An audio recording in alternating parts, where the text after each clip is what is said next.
نحمدہ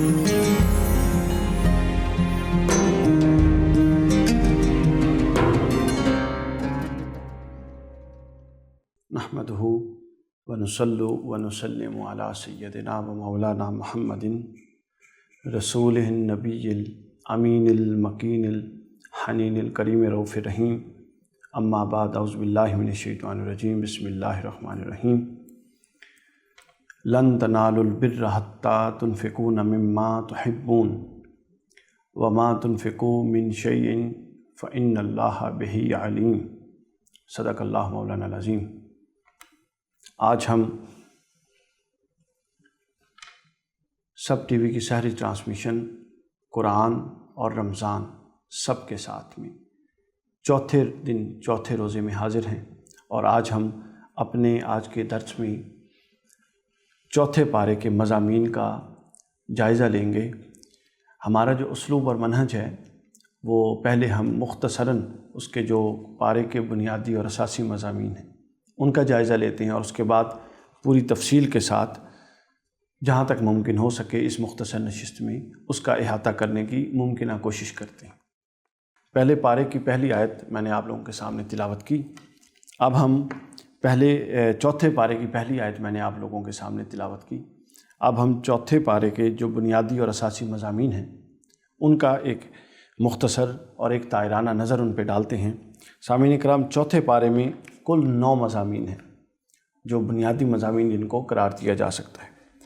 اور دوسرا چوتھے پارے میں سورہ آل عمران کا بقیہ حصہ بھی ہے اور سورۃ النساء کا کچھ ابتدائی حصہ بھی ہے، یعنی یہ دونوں صورتیں چوتھے پارے میں کچھ نہ کچھ موجود ہیں۔ 9 مضامین میں پہلا مضمون جو چوتھے پارے میں آیا ہے وہ خانہ کعبہ کے فضائل سے متعلق ہے۔ کعبۃ اللہ جو اللہ تعالیٰ کا گھر ہے اس کے فضائل سے متعلق ہے۔ جی، دوسرا بڑا موضوع جو اس کا بنیادی موضوع ہے چوتھے پارے کا وہ ہے اتفاق، اتحاد، تفرقہ پرستی سے بچنا اور باہم متفق اور متحد رہنا۔ تیسرا موضوع جو اس پارے میں ہے، چوتھے پارے میں تیسرا موضوع، وہ دین کے جو بنیاد ہیں، جو دین کی دعوت کی بنیاد ہیں اور جو اساس ہیں دین کی دعوت کی، ان میں سے ایک اساسی ستون ہے جو یہاں ایک موضوع کے طور پر آیا، امر بالمعروف و نہی عن المنکر۔ چوتھا جو بنیادی موضوع ہے وہ 3 غزوات ہیں جو چوتھے پارے میں جن کا بیان ہوا۔ پانچواں جو موضوع ہے وہ کامیابی کے 4 اصول اللہ رب العزت نے بیان کیے کہ ایک بندہ مومن کو اپنی زندگی میں، دنیاوی زندگی میں، اخروی زندگی میں کامیابی کے لیے کیا کچھ کرنا ہے، وہ اس کے 4 اصول بیان ہوئے۔ اس کے بعد جو 5واں موضوع ہے، یہ 5واں موضوع تھا، اس کے بعد جو 6ٹھا موضوع ہے اس پارے کا وہ یتیموں کے حق سے متعلق ہے کہ خبردار یتیموں کا مال نہ کھاؤ اور ان کے ساتھ حسن سلوک کرو۔ 7واں موضوع جو ہے وہ تعدد ازواج سے متعلق اور ان کے مسائل سے متعلق ہے کہ بندے کو یعنی مرد کو ایک سے زیادہ جو شادیاں کرنے کا حق ہے قرآن مجید میں، نص سے 4 شادیوں سے متعلق ہے، وہ مشروط حکم ہے، اس کے کیا احکامات ہیں اور کیا معاملات ہیں وہ یہاں زیر بحث ہے۔ اگلا جو حکم ہے جو اس کا بنیادی موضوع وہ میراث سے متعلق ہے کہ میراث کے احکام کیا ہیں، میراث کس کو کیا ملے گی۔ اور آخری موضوع وہ جو عورتیں ہیں جن کے ساتھ انسان کا نکاح حرام ہے، ٹھیک ہے، جو محرم ہوتی ہیں عورتیں جن کے ساتھ نکاح حرام ہیں، ان میں ماں، بیٹیاں، بہنیں، پھپھیاں، خالائیں، بھتیجیاں، بھانجیاں، رضائی مائیں، رضائی بہنیں، ساس، ستیلی بیٹی، بہو، ان کا بیان ہے۔ یوں یہ قرآن مجید کے چوتھے پارے کے کل 9 بنیادی مضامین بن جاتے ہیں جس کا یہاں پر بیان ہے۔ خانہ کعبہ کے فضائل کے حوالے سے جو چیز اس کے اندر اہم ہے وہ خاص توجہ کی چیز ہے جو اللہ رب العزت نے خانہ کعبہ کا بیان یہاں پر کیا۔ آپ لوگوں کے علم میں ہے کہ کل کے درس میں تیسرے پارے میں کعبۃ اللہ کے اور دوسرے پارے میں خاص طور پہ تحویل کعبہ کا جو پورا واقعہ آیا کہ اللہ رب العزت نے مسلمانوں کو بیت المقدس سے ان کا رخ موڑ دیا، بیت المقدس سے کعبۃ اللہ کی طرف، حضرت ابراہیم علیہ السلام کے قبلہ کی طرف موڑ دیا۔ تو اس کے بعد کفار کی طرف سے، یہود و نصارہ جو کفار تھے ان کی طرف سے اعتراضات پر اعتراضات آ رہے تھے، بار بار وہ مختلف اندازوں میں تانا زنی، بار بار مختلف اندازوں میں اعتراضات کر رہے تھے، جو اعتراضات کچھ اعتراضات اس قابل ہی نہیں تھے کہ ان کو ایڈریس کیا جائے، جن اعتراضات کے اندر کوئی ایسی بات تھی کہ جس سے غلط فہمی کا امکان تھا، اس کو قرآن مجید نے انہی جگہوں پر ایڈریس کر دیا گیا۔ اب چونکہ وہ اعتراضات کا ایک مستقل تسلسل چل رہا تھا، تو یہاں آ کر چوتھے پارے کی ابتدا میں ان اعتراضات کا اللہ رب العزت نے ایک اور انداز میں رد کیا۔ اب تک تو یہ تھا کہ بیت المقدس کی تبدیلی اور کعبۃ اللہ کو کعبہ بنانا پر اعتراض تھا، یہاں پر اللہ رب العزت نے اس موضوع کو نہیں چھیڑا، بلکہ کعبۃ اللہ کی اہمیت، اس کی افضلیت اور اس کی فضیلت کو زیر بحث لائے اور بتایا کہ بے شک اللہ کا حکم سب حکموں پر عالی ہے، اللہ کا حکم سب حکموں پر بھاری ہے، اور اللہ کا حکم ہر ایک کے حکم پر نافذ ہے۔ اور اللہ نے کہہ دیا کہ اب قبلہ کعبۃ اللہ ہے تو لہٰذا وہی ہوگا۔ آگے پھر اس کی دلائل دیے کہ کعبۃ اللہ کیوں قبلہ ہوگا۔ اس نقطے کی وضاحت سے پہلے جب ہم اس پارے میں داخل ہوتے ہیں تو جو پہلی آیت ہے وہ پہلی آیت تیسرے پارے کے آخری مضامین کے ساتھ ملتی جلتی ہے اور اس کے تسلسل میں ہے۔ تیسرے پارے میں آپ کے علم میں ہے کہ کثرت سے انفاق فی سبیل اللہ کا ذکر ہوا تھا کہ اللہ کی راہ میں خرچ کیا کرنا ہے، خرچ کرتے ہوئے نیت کیا رکھنی ہے، خرچ کرنے کے آداب کیا ہیں کہ کسی کو احسان نہیں جتلانا، اگر خرچ کر کے اگلے کو تکلیف دینی ہے تو اس سے بہتر ہے خرچ ہی نہ کرو۔ یہ تمام چیزیں ہم زیر بحث لا چکے ہیں۔ یہاں ایک ان میں سے ایک جو بنیادی چیز ہے اس کو بڑے خوبصورت انداز میں بتا دیا کہ تم، اور کامیابی کا نقطہ اور راز سمجھا دیا کہ تم اس وقت تک اللہ کی رضا اور اس کی مرضی کو پا نہیں سکتے جب تک اللہ کی راہ میں اپنی پسندیدہ چیزوں کو خرچ نہ کرو۔ یعنی پھر ایک بات کو رپیٹ کیا چوتھے پارے میں انٹر ہوتے ہوئے کہ اے بندہ مومن، تو اللہ کی راہ میں جو خرچ کرتا ہے ایسی چیز نہ خرچ کر کہ جو اگر تجھے بھی دی جائے تو اس کو قبول نہ کرے۔ یعنی اپنی چیزوں میں کم تر چیز نہ خرچ کر، اپنی جو تیرے پاس وسائل ہیں ان میں سے سب سے کم چیز اللہ کی راہ میں نہ خرچ کر، کوئی ایسی چیز نہ خرچ کر کہ جو اللہ رب العزت کے شایان شان ہے، اس سے منع فرمایا گیا کہ خبردار ایسی چیز اللہ کی راہ میں خرچ نہ کرو جو تمہیں دی جائے تو تم اس کو لینے میں شرمندگی محسوس کرو، تو چاہے جائے کہ ہم وہ اللہ کی راہ میں کسی کو دیں۔ ہم تو یہ دیکھ رہے ہوتے ہیں کہ ہم کسی انسان کو دے رہے ہیں، لیکن اللہ اس کو نہیں دیکھ رہا ہوتا۔ اللہ یہ فرماتا ہے کہ دے بے شک کسی انسان کو رہے ہو، لیکن دے تو میرے نام پہ رہے ہو، تو میرے نام کی اتنی تو حیاداری ہونی چاہیے کہ وہ چیز دی جائے جو چیزوں میں سب سے اعلیٰ چیز ہو اور چیزوں میں سب سے اچھی چیز ہو۔ اسی کے اندر ایک روحانی نقطہ بھی پوشیدہ ہے کہ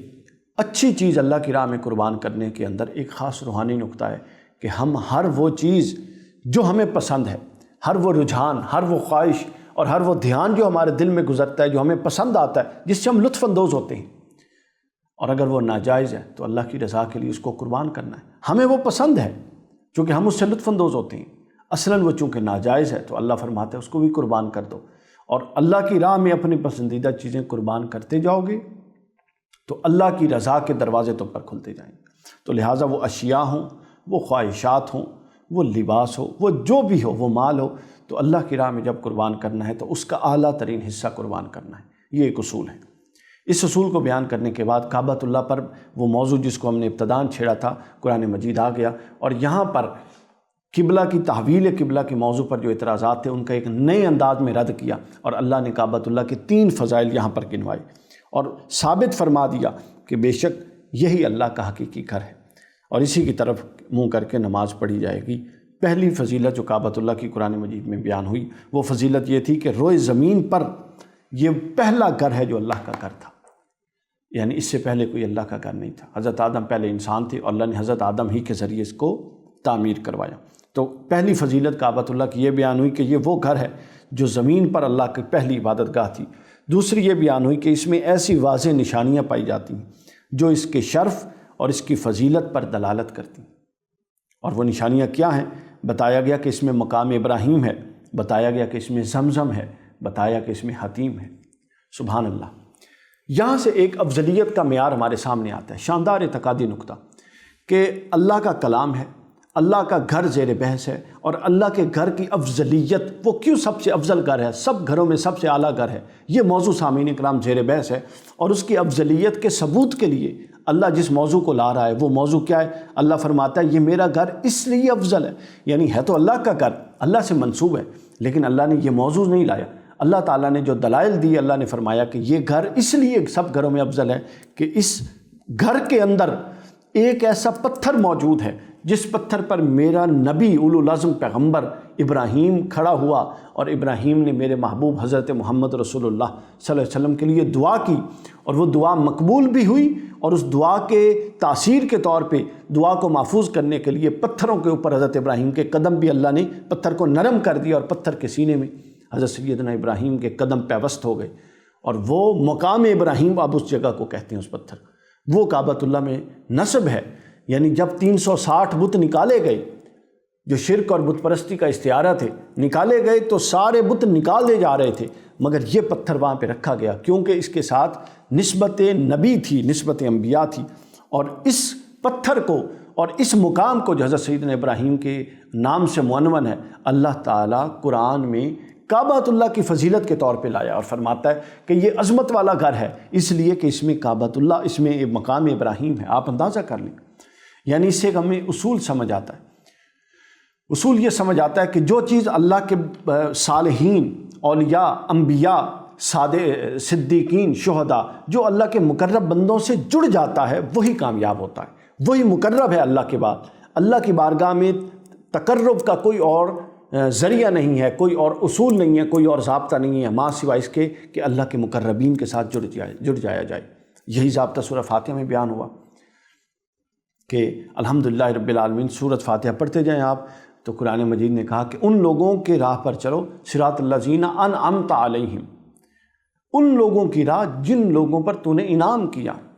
غیر المغضوب علیہم، اور ان لوگوں کی راہ پر نہ چلا جن پر تو نے اپنا انعام نہیں کیا اور جو گمراہی میں پڑ گئے اور جو ضلالت میں پڑ گئے۔ تو گویا اللہ نے دو رستے بیان کی اور دونوں رستوں کی نسبت اپنے خاص بندوں کے ساتھ جوڑی کہ بندہ جو ہدایت یافتہ ہے، ہدایت ساری ان بندوں کے ذریعے ملے گی، اور جو بندے ہدایت یافتہ نہیں ہیں، گمراہی ساری ان بندوں کے ذریعے ملے گی۔ لہٰذا بندوں کے چناؤ میں ایک تو احتیاط رکھیں، دوسرا جو صالحین ہیں جن سے متعلق قرآن اور حدیث کا متفق عقیدہ آ گیا، ان بندوں، ان صالحین، ان اولیاء، ان مقربین کے ساتھ اپنی نسبت کو پختہ رکھیں۔ یہ قرآن کا سبق ہے، اور یہ اللہ اور اس کے رسول کا سبق ہے، اور یہ اللہ تعالیٰ کا حکم ہے۔ اللہ نے فرمایا دوسری فضیلت میں کہ اس کے اندر مقام ابراہیم ہے۔ آگے دیکھیے کعبۃ اللہ کی دوسری فضیلت کیا آئی کہ اس کے اندر زمزم ہے۔ اب زمزم کیا ہے؟ اللہ تعالیٰ نے حکم دیا حضرت ابراہیم کو کہ اپنے بیوی حضرت ہاجرہ اور اپنے بیٹے اسماعیل کو ایک نئی جگہ بے آب و گیا، ویران، اور وہاں پر چھوڑ کر آ جائیں۔ وہاں پر چھوڑ کر آ گئے، واپس آ رہے تو حضرت ہاجرہ نے پوچھا کہ ہمیں یہاں کیوں چھوڑ کے جا رہی ہیں؟ یہاں تو نہ کوئی بندہ ہے، نہ پرندہ ہے، نہ چرند پرند، نہ کھانے پینے کے اہتمام۔ تو حضرت ابراہیم علیہ السلام نے عرض کی، فرمایا کہ اللہ کے حکم پہ چھوڑ کے جا رہا ہوں۔ انہوں نے عرض کی کہ اگر اللہ کا حکم ہے تو ٹھیک ہے، میں اس پر رضا تسلیم خم کرتی ہوں، سر تسلیم خم۔ تو راضی برضا ہو گئی۔ تو کیا ہوا جب حضرت ابراہیم کو وہ جو کھانا اور وہ پانی تھوڑی دیر کے لیے تھا، جب وہ ذخیرہ ختم ہوا تو حضرت ابراہیم پیاس میں، آپ بچے تھے، روئے بلبلائے، اور جب آپ نے ایڑیاں ماری اور حضرت ہاجرہ صفا اور مروہ کی پہاڑی کے درمیان دوڑی کہ دیکھنے کے لیے شاید ادھر سے کوئی آ رہا ہو، شاید ادھر سے کوئی آ رہا ہو، اور آپ نے جب ایڑیاں ماری تو آپ کی ایڑی سے اللہ نے ایک چشمہ جاری کر دیا، اور اس چشمے کو زمزم کہتے ہیں۔ تو دیکھیے کہ دوسری چیز جس سے اللہ کعبے کو مقرب کر رہا ہے اور کعبے کو تکریم دے رہا ہے، اپنے گھر کو تکریم دے رہا ہے، وہ نبی کے پیروں سے نیچے نکلنے والا چشمہ ہے، آب زمزم، جس کو زمزم کہتے ہیں۔ تو گویا یہاں بھی نسبت ہے، یہاں بھی نسبت کا لحاظ ہے کہ اللہ فرماتا ہے کہ وہ میرے نبی کے قدموں سے نکلنے والا دریا، اور وہ چونکہ وہاں پر ہے لہٰذا اس کی وجہ سے کعبۃ اللہ عظیم ہے، اور اس کے بعد حتیم کے حوالے سے فرمایا۔ تو یہ دوسری فضیلت تھی۔ پہلی فضیلت کعبۃ اللہ کی یہ بتائی کہ یہ زمین پر پہلی عبادت گاہ ہے، دوسری یہ بتائی کہ اس کعبہ کے ساتھ بڑی عظیم فضیلتیں منسوب ہیں، اس میں مقام ابراہیم ہے، اس میں حتیم ہے، اور اس میں زمزم ہے۔ تیسری بتائی کہ یہ کہ جو شخص حرم میں داخل ہو جائے گا، یہ ایسی جگہ ہے کہ جو اس میں داخل ہوتا ہے اللہ اس کو امان دے دیتا ہے، امن دے دیتا ہے۔ تو یہ تین فضیلتیں بتا کر اللہ نے فرمایا کہ بے شک کعبہ کی یہ فضیلتیں ہیں جو دنیا میں کسی اور مقام کی یہ فضیلتیں نہیں ہیں۔ اس کے بعد اگلا موضوع جو آیا کعبہ کے امتیازات میں سے جو مفسرین نے بھی بیان کیا، وہ یہ بیان کیا کہ یہ دنیا میں تعمیر شدہ گھروں میں وہ واحد گھر ہے کہ جس کی تعمیر کا حکم اللہ نے دیا، اس کا نقشہ حضرت جبرائیل کے ذریعے آیا، انہوں نے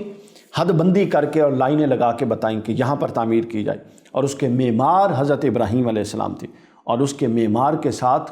جو معاون تھے وہ حضرت اسماعیل علیہ السلام۔ یعنی کتنی عظیم وہ گھر ہے کہ جس کو اللہ کے حکم سے، جس کا نقشہ اللہ کا مقرب ترین فرشتہ حضرت جبرائیل علیہ السلام اور اس کو تعمیر کرنے والے اللہ کے انبیاء پہ در پہ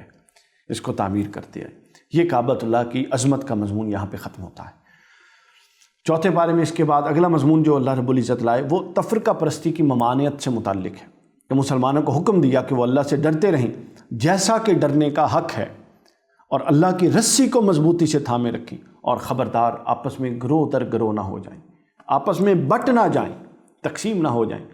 جس طرح اب ہم ہوئے ہیں مسلکوں میں، چھوٹے چھوٹے فرقوں میں، چھوٹے چھوٹے اختلافات اور فروعی نوعیت کے معاملات اور مسائل میں پورے طبقہ بندیاں بنی ہوئی ہیں، اور امت کے اجتماعی تصور کو ہم نے پورے کے پورے شیرازے کو بکھیر دیا اور پورے کے پورے شیرازے کو منتشر کر دیا ہے۔ اور ستم بالائے ستم یہ کہ اگر کوئی اتفاق کی بات کرے تو کہتے ہیں کہ یہ گمراہ ہے۔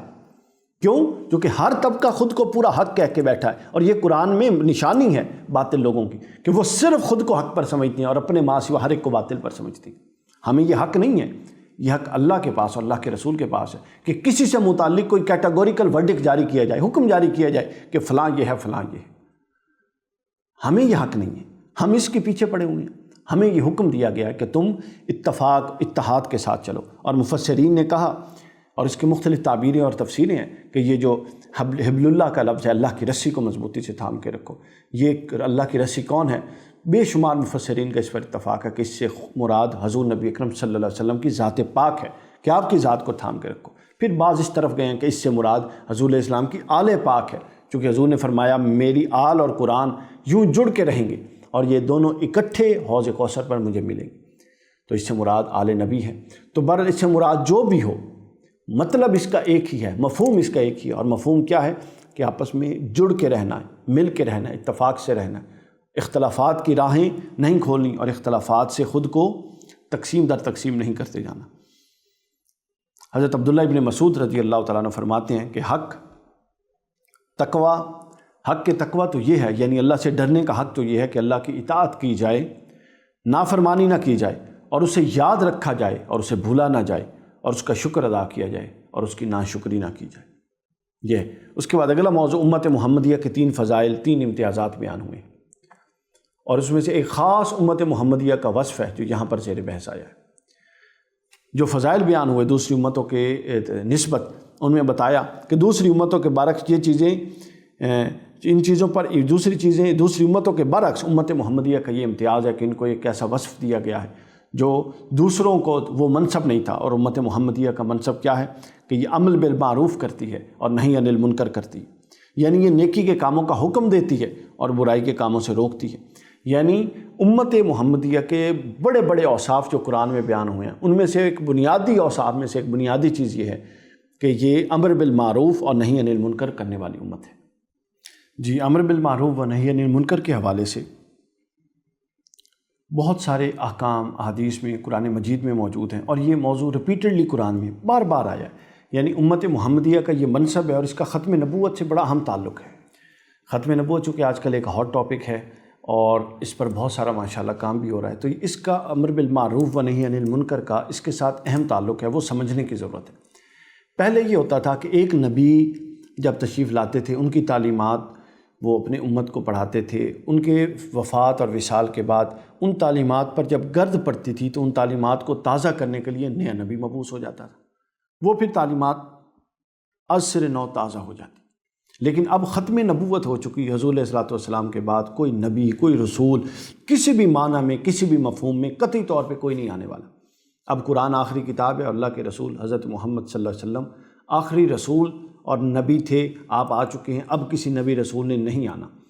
لیکن تعلیمات پر گرد پڑنا، انسانوں کی فطرت، انسانوں کا نسیان، انسانوں کی سرکشی، وہ سب کچھ تو ہے نا، ابھی بھی موجود ہے۔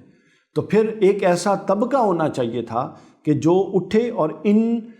تعلیمات پر جو گرد پڑتی جاتی ہے ان گرد کو ہٹاتا جائے اور ساتھ ساتھ تعلیمات کو نکھارتا جائے۔ اس لیے امت محمدیہ کو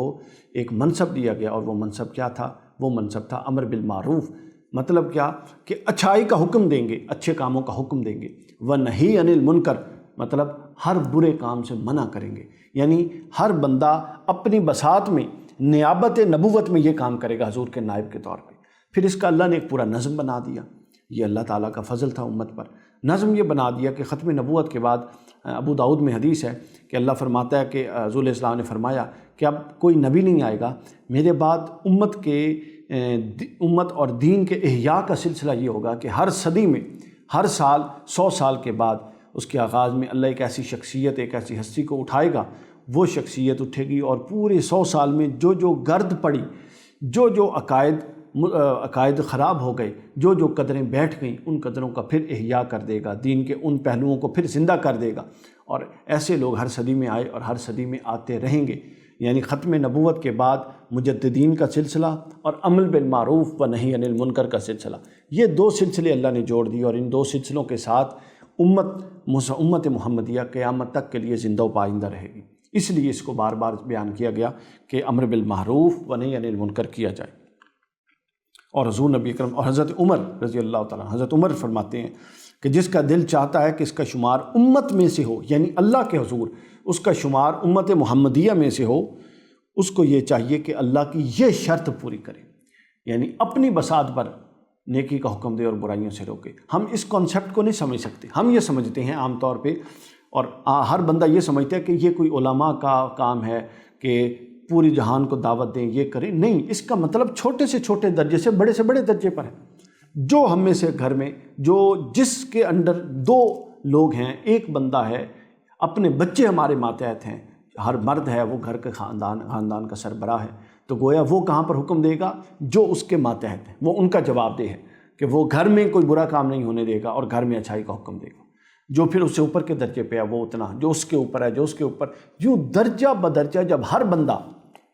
اچھائی کا حکم دے گا اور برائی سے روکے گا تو گویا ایک اچھائی کا سیلاب ہوگا جو معاشرے میں آ جائے گا۔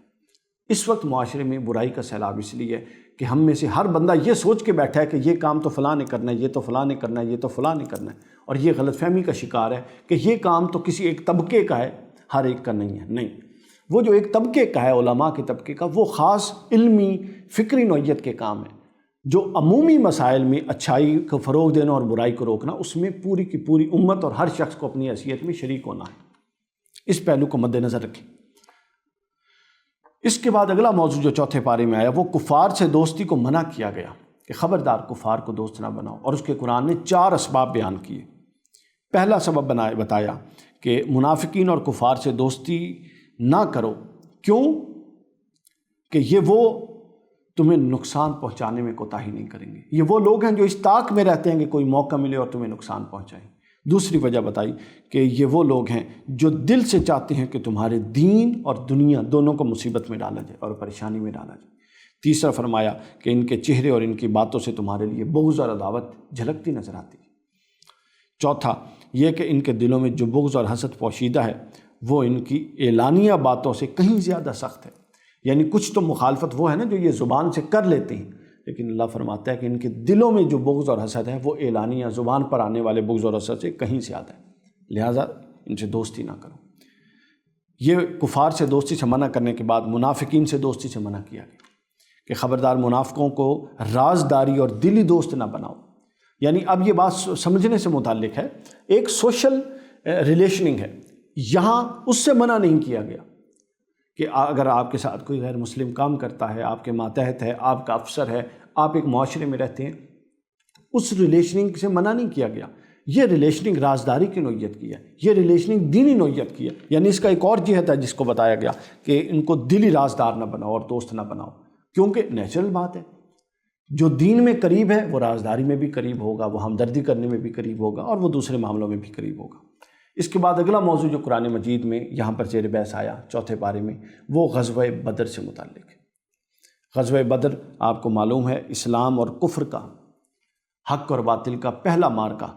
جس نے سرزمین عرب پر اسلام کا جھنڈا گاڑا اور جس نے مسلمانوں کو ایک قوت کے طور پہ منوایا، وہ غزوہ بدر تھا۔ غزوہ بدر کے شرکاء نے جہاں خود جرأت اور بہادری کی انوکھی مثالیں قائم کی، وہیں انہوں نے اللہ تعالیٰ کی قدرت اور غیبی نصرت کے بھی شمار مظاہر دیکھے اور اپنی آنکھوں سے دیکھے۔ اور اتنی تھوڑی تعداد 312 اور 313 لوگ اتنے بڑے 1000 کے مسلح لشکر کے ساتھ، جن کے پاس زریں تھیں، گھوڑے تھے، اونٹ تھے، ساز و سامان تھا، ان کو مطلب تہوبالا کر کے رکھ دیا، ان کو تباہ کر کے رکھ دیا اور فتح یاب ہو گئے۔ غزوہ بدر کے اسباق میں سے ہمیں پہلا سبق یہ ملتا ہے کہ جنگ میں فتح صرف اسلحہ کی کثرت کی وجہ سے نہیں ہوتی، کہ جس کے پاس اسلحہ زیادہ ہے، جس کے پاس مال زیادہ ہے، جس کے پاس وسائل زیادہ ہیں، یہ معیار نہیں ہے اللہ کے حضور، بلکہ اللہ کے حضور معیار یہ ہے کہ ایمان کس کے پاس ہے، فتح کا یقین کس کے پاس ہے، اور میدان جنگ میں کھڑے ہو کے ڈٹ جانے کی استقامت کس کے پاس ہے، بس کامیابی اس کی۔ پہلا سبق یہ۔ دوسرا یہ کہ جب تک مسلمان ثابت قدم رہیں گے اور اللہ کی رسی، جس کا بھی ذکر گزرا، مضبوطی سے تھام کے رکھیں گے، انہیں اللہ کی مدد حاصل رہے گی، اور اللہ کی مدد جس کو حاصل رہی وہی غالب رہے گا۔ یعنی 2 شرطیں لگا دیں کہ جب تک مسلمان ثابت قدم ہے اپنے دین پر، دین سے بغاوت نہیں کرتا، اور جب تک وہ اللہ کی رسی کو مضبوطی سے تھامے ہوئے ہیں۔ رسی کو آپ دامن سمجھ لیں نا، یعنی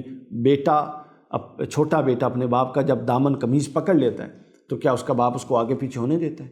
گرنے دیتا ہے؟ کسی سڑک پر کراس کرتے ہوئے کسی گاڑی کے ساتھ اس کی ٹکر ہونے دیتا ہے؟ جب ایک باپ اپنے بیٹے کو، جس نے اس کا دامن پکڑا ہوا ہے، اتنا خیال رکھتا ہے، تو ہم بندے اگر اللہ کی رسی کو مضبوطی سے تھامیں تو یہ کیسے ہو سکتا ہے کہ وہ ہمیں غالب نہ کرے؟ تو گویا حکم دیا گیا کہ اللہ کی رسی کو مضبوطی سے تھامو اور تم ہی غالب ہوگے۔ غزوہ بدر کا ذکر سورہ آل عمران میں محض اس حوالے سے آیا، ورنہ اصل میں یہاں غزوہ احد کا ذکر ہے۔ جو طویل طوالت سے، کثرت سے ذکر ہے وہ غزوہ احد کا ہے، اور غزوہ احد کے ذکر میں سورہ اس آل عمران میں اور چوتھے پارے میں 55 آیات ہیں، 55 آیات، جس میں غزوہ احد کے تمام معاملات اور ان کو زیر بحث لا کر اس کے اندر سے کچھ نتائج اخذ کیے گئے، اور ان نتائج کو بیان کر کے ہمیں کچھ نصیحتیں کی گئی، اور وہ بتایا کہ غزوہ احد کا ذکر ان آیات میں شکست کے اسباب بھی بیان کیے گئے ہیں، شکست جو ظاہری طور پہ مسلمانوں کو، اس کی حکمتیں بیان کی گئی، تنبیہ کی گئی ہے، تنقید کی گئی ہے، تعریف کی گئی ہے، جو اس مطلب اتنے نفسی کے عالم میں جو ماحول بن گیا تھا، حضور علیہ الصلوۃ والسلام کو چھوڑ کے نہیں گئے، اور وہ چند افراد جو وہاں پہ ڈٹے رہے استقامت سے۔ شوال 3 ہجری میں ابو سفیان کی قیادت میں مدینہ منورہ پر چڑھائی کی گئی، احد میں، احد کے مقام پر ان کا ٹکراؤ ہوا۔ قریش کا لشکر 3000 جنگجوؤں پر مشتمل تھا، اور اس میں کثیر مال تھا، 200 گھوڑے تھے، 700 زریں تھیں، زرہ پوش جنگجو تھے، 3000 سے زائد اونٹ تھے، 500 عورتیں بھی ان کے ساتھ شامل تھیں، اور قریش کے 3000 کے مقابلے میں مسلمانوں کا لشکر فقط 700 صحابہ کرام اور مومنین پر مبنی تھا، اور ان 700 کے پاس بھی مال و اسباب کمپیریٹیولی دیکھا جائے تو کچھ بھی نہیں تھا۔ حضور نبی کریم صلی اللہ علیہ وسلم نے حضرت عبداللہ بن جبیر رضی اللہ تعالیٰ عنہ، یہ ایک اہم نقطہ ہے جو سمجھنے کی ضرورت ہے، جس کی وجہ سے غزوہ احد کو غالباً یہاں زیر بحث لایا گیا۔ حضرت عبداللہ بن جبیر کی قیادت میں اب حضور علیہ الصلوۃ والسلام جہاں ایک نبی تھے، رسول تھے، داعی تھے، وہاں آپ شاندار منتظم تھے، ایڈمنسٹریٹر تھے، سپہ سالار تھے، جنرل تھے۔ تو حضور علیہ السلام نے ہر جنگ، جتنے غزوات ہیں، آپ دیکھیں ایک نئی حکمت عملی سے لڑی۔ یہ ایک پورا موضوع ہے غزوات کا، 27 کے قریب غزوات کا ذکر ملتا ہے، 27 یا 28 تعداد جو ابن کثیر نے لکھی۔ آپ دیکھیں کہ ہر غزوہ میں جو ورکنگ اسٹریٹجی ہے، وار اسٹریٹجی ہے، وہ مختلف ہے، یعنی اگلے لوگوں کی نفسیات، ان کے وسائل اور ان چیزوں کو مد نظر رکھ کر رسول علیہ الصلوۃ والسلام نے اسٹریٹجی ڈیفائن کی۔ احد میں بھی ایسا کیا۔ عبداللہ بن جبیر رضی اللہ تعالیٰ عنہ کی قیادت میں 50 سواروں کا دستہ اپنے عقب پیچھے پہاڑی کی طرح متعین کر دیا کہ پیچھے سے تاکہ سیف رہیں اور کوئی حملہ نہ کر سکے، ان کو پیچھے کھڑا کر دیا، اور اس پہاڑی کو جبل الرماء کہا جاتا تھا، کے نام سے وہ مشہور ہو گئی، متعین کر دیا۔ آپ نے اس دستے کو تاکید فرمائی اور حکم دیا کہ شکست ہو، فتح ہو، جو ہو، جب تک تمہیں میں یہاں سے ہلنے کے لیے نہ کہوں، تم لوگوں نے یہاں سے نہیں ہٹنا۔ یہ معاملہ طے ہو گیا۔ حضور علیہ الصلوۃ والسلام نے اسلامی مجاہدین کو میدان میں اس طرح پھیلا دیا کہ لشکر قریش دو بدو جنگ کے مقابلہ کرنے پر مجبور ہو گیا۔ اس طرح وہ اپنے سواروں کو استعمال کرنا ان کے لیے ناممکن ہو گیا جو وہ کثیر لائے تھے، یعنی ایسی ماحول اور اسٹریٹجی حضور علیہ السلام نے اپنائی کہ وہ جس قوت سے حملہ کرنا چاہتے تھے اس کو توڑ دیا، وہ نہیں ہو سکا۔ انفرادی مقابلہ ہوتا رہا۔ انفرادی مقابلوں میں 8 علمبردار قریش کے قتل ہو گئے، بری طرح شہید ہوئے، قتل ہو گئے، جس سے قریشی لشکر کی ہمتیں پست ہو گئیں۔ ایگزیکٹ آغاز اسی طرح ہوا جس طرح احد میں ہوا تھا، یعنی مسلمان حاوی تھی۔ حضرت علی، حضرت حمزہ، حضرت ابو دجانہ رضی اللہ عنہم، انہوں نے شیروں کی طرح پلٹ پلٹ کر حملے کیے اور کفار کو میدان جنگ چھوڑ کے بھاگنے پر مجبور کر دیا۔ قریشی لشکر کی شکست دیکھ کر، یعنی جب وہ پلٹ گئے اور آلموسٹ جنگ کا منظر بدل چکا تھا کہ مسلمان فتح یاب ہو گئے، دیکھ کر پیچھے جو 50 لوگوں کا دستہ حضرت عبداللہ بن جبیر کی قیادت میں کھڑا کیا گیا تھا اور ان کو حکم دیا گیا تھا کہ تم نے پیچھے والا مقام نہیں چھوڑنا، انہوں نے یہ اپنے طور پہ یہ سمجھ لیا کہ اب چونکہ فتح ہو گئی ہے، وہ مال غنیمت اکٹھا کرنے کے لیے اور اس خوشی میں نیچے اترے اور اپنے مقام کو چھوڑ دیا اور حکم رسول کی خلاف ورزی کر دی۔ اب جب وہ نیچے اترے تو اس وقت تک حضرت خالد بن ولید جو بعد میں مسلمان ہوئے، اس وقت تک اسلام قبول نہیں کیا تھا، کفار کی طرف سے لڑ رہے تھے، انہوں نے پلٹ کے پیچھے سے حملہ کر دیا۔ جیسے ہی بیگ خالی ہوئی تو عقب سے حملہ ہوا اور وہ سنہری موقع تھا، اور وہاں پر جتنے چند ایک تیر انداز جو سب نہیں آ گئے، کچھ لوگ آ گئے جو موجود تھے، ان کو بھی انہوں نے پھر شہید کر دیا اور اسلامی فوج پر شدید حملہ ہوا۔ اور اسلامی فوج اس حملے سے غافل تھی، تصور ہی نہیں تھا، چونکہ جو نیچے لڑ رہے تھے وہ تو یہ سمجھ رہے تھے کہ بیک سے کوئی نہیں آ سکتا، لیکن بیک سے وہ لوگ آ گئے۔ اب اسلامی لشکر 2 طرفہ حملے کا شکار تھا، ایک تو پیچھے سے حملہ ہو گیا، اور ایک جب پیچھے سے حملہ ہوتے کفار نے دیکھا تو جو آگے بھاگ رہے تھے وہ بھی واپس پلٹے اور لڑنا شروع کر دیا، تو گویا سینڈوچ بن گئے، درمیان میں مسلمان تھے، ادھر سے بھی کفار کا لشکر آ گیا اور ادھر سے بھی آ گیا۔ اس لڑائی میں 22 مشرک قتل ہوئے، جبکہ دوسری طرف 70 صحابہ کرام شہید ہوئے۔ مسلمانوں کا بہت نقصان ہوا، اور اس میں حضرت سید الشہداء حضرت حمزہ رضی اللہ تعالیٰ عنہ آپ بھی شہید ہوئے۔ یہ تھا اس کا پورا غزوہ احد کا معاملہ، اور اس میں ہمیں جو حکم دیا گیا وہ حکم یہ دیا گیا کہ مسلمانوں کو اللہ نے بتایا کہ اے مسلمانوں کہ تمہاری فتح کبھی کثرت کی وجہ سے نہیں، تمہاری فتح کسی وجہ سے نہیں، تمہاری فتح اللہ اور اس کے رسول کی اتباع میں ہے، استقامت میں ہے۔ احد میں کیا ہوا کہ تم نے استقامت بھی توڑی، ان لوگوں نے جن کو روکا گیا تھا وہ نیچے اتر آئے،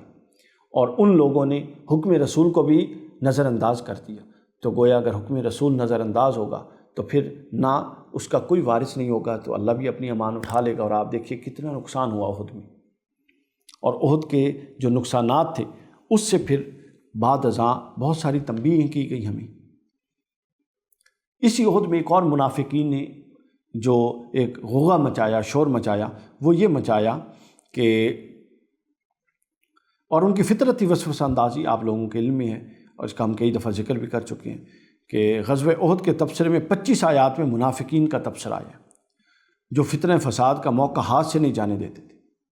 اب جب منافقین کے سامنے یہ معاملہ آیا تو منافق ہر دفعہ یہ بات کر لیتے تھے، فتح ہوتی تھی تو اسلام حق پر ہے، اور کوئی اس طرح کا معاملہ ہو جاتا جیسے احد میں ہوا تو وہ کہتے تھے اگر یہ حق پر ہوتے تو کیا ان کے ساتھ یہ ہو رہا ہوتا؟ تو وہ پھر اپنی چال بازیاں کرتے جو انہوں نے کرنی تھی، اور وہ چال بازیاں انہوں نے کی۔ اس کے باوجود اللہ کی مدد و نصرت جو مسلمانوں کے ساتھ تھی وہ یہ ہوئی کہ وہ اگر چاہتے تو پلٹ کے اور بڑی شدت کے ساتھ مسلمانوں کو نقصان پہنچا سکتے تھے کفار و مشرکین، مگر ہوا یہ کہ وہ جیسے انہوں نے 2 طرفہ حملہ کیا، اور اسی حملے میں اللہ کا فضل یہ ہوا کہ ان کے دل میں ڈال دی گئی، اور وہ اپنی اس پوری جنگ کو پوری طرح لڑے اور پوری فتح حاصل کیے بغیر ادھوری پر اکتفا کرتے ہوئے مکے کی طرف لوٹ گئے۔ مکے کی طرف لوٹ گئے۔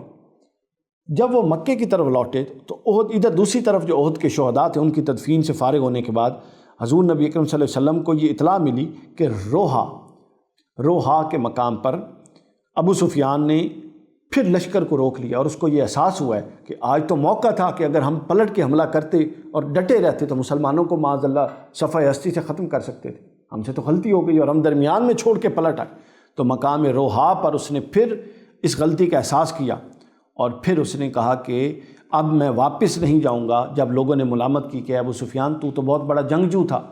تجھے موقع ملا اور تو چھوڑ کے آ گیا، اس نے کہا ہم یہیں سے واپس جائیں گے اور دوبارہ حملہ کریں گے۔ اور اب ادھر یہ خبر حضور نبی اکرم صلی اللہ علیہ وسلم تک پہنچ آئی۔ یہاں سے ہم تیسرے غزوہ کے ذکر میں داخل ہو رہے ہیں، اس کو کہتے ہیں غزوہ حمراء الاسد، پہلا احد غزوہ بدر تھا، دوسرا احد تھا، اور یہ تیسرا حمراء الاسد۔ ان 3 غزوات کا یہاں ذکر ہے۔ تو جب یہ خبر پہنچی ادھر سے، اس نے یہ ارادہ کیا، ادھر حضور نبی کریم صلی اللہ علیہ وسلم کو اطلاع مل گئی کہ ابو سفیان مقام روحہ پر رک گیا ہے اور دوبارہ حملے کا ارادہ رکھتا ہے۔ استقامت دیکھیے صحابہ کرام کی، اور کیا وہ لوگ تھے کہ ابھی لٹا پٹا کافرہ، زخموں سے چور و چور، اتنے لوگ، اتنے جنازے اٹھا کر 70 ساتھیوں کو زیر زمین دفنا کر شہداء کو، وہ ابھی پلٹ ہی رہا تھا کہ حکم آ گیا کہ دوبارہ حملہ ہوگا، یعنی صحابہ کرام پھر جہاد کے لیے جائیں گے، اور ساتھ یہ شرط بھی لگا دی کہ تعاقب میں صرف وہ مجاہدین جائیں گے جو کل جنگ احد میں، یعنی جو ابھی جنگ احد ہوئی تھی لیٹسٹ، اس میں شریک تھے۔ ابھی یہ معاملہ چل رہا تھا کہ پھر صحابہ کرام یقین اور استقامت کے جو پہاڑ تھے، وہ 70 شہداء کو دفن کر کے اپنے زخموں پر اسی طرح مرہم پٹی کیے ہوئے، اور کئی ابھی مرہم پٹی بھی نہیں کر سکے، حمراء الاسد مقام کی طرف چل پڑے تیسرے غزوے کی شرکت کے لیے۔ جب حمراء الاسد کے مقام پر پہنچے تو اللہ نے مشرکین کے دل میں مسلمانوں کا رعب ڈال دیا۔ استقامت دیکھی، کیوں؟ یہ استقامت کا مظاہرہ تھا کہ اتنی سخت ترین جنگ کے بعد اور اس میں اتنے بڑے نقصانات کے بعد پھر وہ ڈٹ گئے اور استقامت کا پہاڑ بن کے اپنے نبی کی اقتداء میں چل پڑے۔ اللہ نے مشرکین کے دل میں مسلمانوں کا رعب ڈال دیا، اور وہ وہاں سے جنگ کیے بغیر تیزی سے آگے مکہ کی طرف روانہ ہو۔ اس غزوہ کا نام، اس کا تذکرہ کرتے ہوئے اللہ نے فرمایا کہ جن لوگوں نے جنگ میں زخمی ہونے کے باوجود، یعنی احد کی میں زخمی ہونے کے باوجود اللہ اور اللہ کے رسول کے حکم پر لبیک کہا، اور ان میں سے جو نیک اور پرہیزگار ہیں ان کے لیے بڑا عظیم اجر ہے اللہ کے پاس۔ یہ ذکر ہوا۔ اس تذکرے کے بعد، یعنی غزوات کے ان پے در پے غزوات کے تبصرے کے بعد، اگلا ذکر اہل ایمان کا تذکرہ آ گیا سورہ آل عمران کے آخری رکوع میں، اور اہل ایمان کا تذکرہ آیا کہ اہل ایمان وہ ہیں جو ہر حال میں اللہ کو یاد کرتے ہیں، ارض و سما کی تخلیق پر غور کرتے ہیں۔ دیکھیے قرآن اہل ایمان کی نشانیاں کیا بتاتا ہے۔ قرآن نے اکثر جگہوں پر جب میں پڑھتا ہوں تو مجھے ایک چیز سمجھ آتی ہے کہ قرآن مجید نے کوئی شے نئی بیان نہیں کی، بلکہ اکثر جگہوں پر ہمارے جو غلط تصورات ہیں ان کی اصلاح کی ہے۔ اب ہمارے ہاں ایمان کی کیا ہے علامت؟ ہم سمجھتے ہیں جو نیک ہو، صالح ہو، اللہ اللہ کرنے والا ہو، قرآن پڑھنے والا ہو، وہ اللہ کے ہاں نیک ہے۔ قرآن نے نیکی کی کیا اور اہل ایمان کی کیا علامات بیان کرویں؟ فرمایا وہ جو ہر حال میں اللہ کو یاد کرتے ہیں، پہلی علامت اہل ایمان کی ذکر الہی۔ دوسرا فرمایا وہ جو ارض و سما کی تخلیق پر غور کرتے ہیں، جو اس پر غور و خوض کرتے ہیں کہ اللہ نے یہ کائنات کیسے بنائی، اس کا مقصد کیا ہے، یعنی غور و خوض، تعقل، تدبر، تفکر، تعقل، تعمق، اس کو ایمان کے باب میں اللہ نے ذکر کیا کہ یہ اہل ایمان کی نشانیوں میں سے، اور اپنے پروردگار سے دعائیں کرتے ہیں۔ سبحان اللہ، 3 بات بتائی، اللہ کو یاد کرنا، اللہ سے دعا کرنا، اور اللہ کی کائنات پر غور و خوض، یعنی پوری طرح میٹیریلسٹک اپروچ کے ساتھ اللہ کی طرف بڑھنا، یعنی جتنا اللہ والا ہونا، روحانی ہونا، اتنا ہی ماڈرن ہونا، یہ دونوں چیزیں ساتھ ساتھ لے کے چلنا۔ سورت کے اختتام پر فلاح کے 4 اصول بیان کر دیے۔ سورہ آل عمران کے اختتام ہو رہا ہے صبر، مصابرہ، مرابطہ اور تقوی۔ صبر کا مطلب ہے دین پر جمے رہنا، اور مشکل اور مصائب سے پریشان ہو کر دل کو چھوٹا نہ کرنا، اس کو صبر کہتے ہیں۔ مصابرہ کہتے ہیں دشمن کے مقابلے میں دشمن سے زیادہ استقامت اور جرأت کا مظاہرہ کرنا۔ ایک تو دشمن ہے نا جو استقامت اور جرأت کا مظاہرہ کرے، اس سے زیادہ استقامت اور جرأت کا مظاہرہ کرنا، یہ مصابرہ ہے۔ اس کے بعد مرابطہ، دشمنان دین سے مقابلے کے لیے اپنے آپ کو ہمہ وقت تیار رکھنا، مستعد رہنا، اور تقوی، ہر حال میں اور ہر جگہ اللہ سے ڈرتے رہنا۔ یہاں پر سورہ آل عمران کا اختتام ہوتا ہے، اور چوتھے پارے میں یہاں سورہ نساء کا آغاز ہوتا ہے۔ سورہ نساء کا ایک پاؤ صرف چوتھے پارے میں ہے، یہ بھی مدنی صورت ہے، 176 آیات ہیں۔ النساء اس کا مطلب ہی عورتیں ہیں۔ اس میں بہت ساری عورتوں، بہت سارے مسائل عورتوں کی وجہ سے۔ ایک دیکھیے غلط فہمی اسلام سے متعلق جو کم ظرف لوگوں نے پھیلائی ہوئی ہے کہ اسلام عورت کو حق نہیں دیتا، اور اب مغرب بھی بہت پھیلا رہا ہے، لیکن دیکھیے کہ آپ قدیم تہذیبیں اٹھا کے دیکھ لیجئے کہ ان میں عورت کا کیا مقام و مرتبہ تھا، اور کون سی ایسی الہامی کتابیں ہیں جس کے اندر یہ والا، یعنی کون سی ایسی کتابیں ہیں جو آج سے قبل قدیم ادوار میں جو اب عورت کا تذکرہ کرتے ہیں، اس کے حقوق کا، اور عورت کے نام پہ مارچ کرتے ہیں اور بے حیائی کو فروغ دے رہے ہیں، ان کو عقل کے ناخن لینے چاہیے کہ عورت کے دفاع میں 1400 سال پہلے جتنی شدت سے قرآن نازل ہوا، اور ایک پوری سورت کو عورت کے عنوان سے منون کیا گیا، نساء، پھر حضرت مریم خود عورت، اس کے نام سے ایک سورت کا نام، پھر جا بجا پورے قرآن میں عورتوں کا ذکر، یعنی عورتوں کے حقوق کو قرآن نے پوری طرح سے پورے تحفظ دیا اور ان کو پورا مقام و مرتبہ دیا۔ تو پارہ 4 میں سورہ نساء کے 6 احکامات بیان ہوئے۔ سورہ نساء میں چوتھے پارے میں سورہ نساء جب شروع ہوتی ہے تو اس کے 6 احکام بیان ہوئے ہیں، اس کا تذکرہ کر کے ہم آج کے درس کا اختتام کریں گے۔ پہلا حکم یتیموں کے مال سے متعلق، کہ انہیں حکم دیا گیا کہ خبردار یتیموں کا مال ہرگز نہ اپناؤ، نہ ہتھیاؤ۔ کسی کا اگر کوئی والد خدا نہ خواستہ کوئی فوت ہو گیا اور کسی دوسرے پر اس کی ذمہ داری آ گئی تو اس کا مال حفاظت کرو، اس کا مال حرام کا مال سمجھ کے نہ کھاؤ کہ کوئی پوچھنے بتانے والا نہیں ہے اور وہ تو ابھی چھوٹا ہے اور کھائیں پئیں۔ اس پر سخت وعید ہے۔ اس کے بعد یہ حکم یتیم بچوں کے بارے میں بھی ہے اور یتیم بچیوں کے بارے میں بھی ہے، لیکن عام طور پر چونکہ جو تجربہ ہے اور جو مشاہدہ ہے وہ یہ ہے کہ بچیوں کی میراث میں ناجائز تصرف زیادہ ہے۔ ہمارے ہاں رواج ہی نہیں ہے، ہمارے ہاں سمجھا یہ جاتا ہے کہ وراثت کا حق ہے ہی لڑکوں کا صرف۔ جو لوگ یہ کرتے ہیں قبر میں پتہ لگ جائے گا کہ وراثت کا حق کس، یہ فرض ہے، اللہ نے فرض کیا ہے اور ہر بندہ ہم میں سے ذمہ دار ہے۔ اللہ کے قانون کے مطابق جتنا بیٹے کو دیتا ہے، اللہ کے قانون کے مطابق جو طے ہے بیٹی کو بھی اس کا حق دے۔ ہم سمجھ لیتے ہیں چونکہ ہم نے جہیز دے دیا، ہم سمجھ لیتے ہیں لہٰذا جہیز میں 4-5 لاکھ دیا تو حق گیا۔ ایک ناجائز فضول چیز ہے، ایک رسم ہے، رواج ہے، آپ اس کو لمیٹائز کر لیں، لیکن وہ آلٹرنیٹ فرض کا نہیں ہو سکتا۔ یہ نہیں ہو سکتا کہ آپ جہیز دے کے سمجھیں کہ اب آپ اس کو جائیداد سے حصہ نہیں دیں گے، یہ حرام ہے، یہ جواب دہی ہوگی۔ وہ کوئی بھی ہے اس کے ہاں جواب دہی ہے۔ اللہ نے جو کام فرض کر دیا اس کو کون اگنور کر سکتا ہے یا اس کو کون بدل سکتا ہے؟ تو جہیز ایک رسم ہے جو اب پوری کی پوری ایک لعنت بن چکی ہے۔ خیر اب تو ایک رسم ہے، اگر اولوں نہ بھی کریں تو کوئی نہیں ضرورت، اور اگر کریں تو اس حد تک کریں کہ وہ اصل فرائض پر اثر انداز نہ ہو۔ اس کے بعد تیسرا حکم، 4 عورتوں سے نکاح کی بیک وقت اجازت، مرد کو 4 عورتوں سے نکاح کی اجازت، لیکن اگر عدل کی شرط کے ساتھ، اور اس میں بہت ساری چیزیں، سب سے پہلے ہے کہ انسان کی کیا معاشی حالت اس حد تک مضبوط ہے، اس کے بعد یہ دیکھے کہ کیا وہ سب کے ساتھ عدل بھی کر سکتا ہے، اس کی اپنی فزیکل پوزیشن کیا ہے۔ یہ تمام معاملات دیکھ کر اللہ نے فرمایا کہ اجازت تو ہے، یعنی یہ ایکسٹریم لمٹ تو بیان کر دی، مگر حد لگا دی اور فرمایا کہ وَإِنْ خِفْتُمْ اللہ تعدلوا، اگر خوف ہے یا ڈر ہے دل میں کہ عدل نہیں کر سکو گے، فواحدہ، پھر ایک سے شادی کرو۔ اس کے بعد تعدد ازواج کا رواج اسلام سے پہلے تھا، اور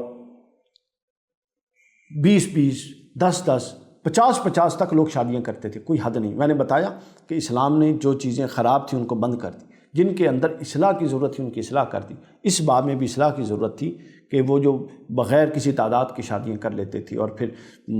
چھوڑ دیتے تھے اور اپنا 10 نکاح کر لیا، اور پھر 4 عورتوں کے پاس ان کے کوئی حق ادا نہیں ہو رہے، ان کو کوئی نفقہ نہیں دیا جا رہا، کوئی خرچ نہیں دیا جا رہا۔ اللہ تعالیٰ نے اس کو وہ دروازہ بند کیا، لمیٹائز کر دیا 4 تک، اور پھر ہر ایک کے ساتھ شرط ڈال دی، عدل کی، انصاف کی، نفقے کی، معاشی کفالت کی، ساری چیزوں کی شرط ڈال دی، یعنی حقوق کی ادائیگی کے ساتھ اس کو جوڑ دیا۔ اور جو پہلے ایک رواج چلا آ رہا تھا کثرت ازواج کا، اس میں 2-3 طرح کی اصلاحات کر دی، تعداد کا تعین حقوق کے ساتھ، اور اگر حق ادا نہیں کرتے ہو تو ایک پر اس کو فکس کر دیا۔ آگے پھر دوبارہ عورت کو میراث نہ دینے پر تنقید، کہ اسلام کا سورج طلوع ہونے سے پہلے عورت کو میراث سے کچھ حصہ دینے کا کہیں تصور ہی نہیں تھا، اور عرب کا مقولہ تھا کہ ہم اسے کیسے مال دے دیں جو نہ گھوڑے پر سوار ہو سکے، نہ تلوار اٹھا سکے، اور نہ دشمن کا مقابلہ کر سکے۔ وہ اس کو ہم تو صنف نازک کہتے ہیں، وہ اس کو ایک کمتر اور حقیر سمت جانتے تھے۔ اور اگر آپ قدیم تہذیبیں پڑھیں، موضوع نہیں ہے ورنہ میں اس طرف جاتا، قدیم تہذیبیں پڑھیں تو ان تہذیبوں میں عورتوں کے ساتھ غیر اسلامی سلوک ہوتا تھا۔ بعض ایسی تہذیبیں ہیں جو ایام مخصوصہ میں عورتوں کو اپنے شہر سے دور ایک انہوں نے باڑ لگا کر، جس طرح جانوروں کو باندھا جاتا ہے، جگہ بنائی ہوتی تھی، اور مخصوص ایام میں جا کے عورت کو وہاں چھوڑ دیتے تھے اور اس کے بعد گھر میں لاتے تھے۔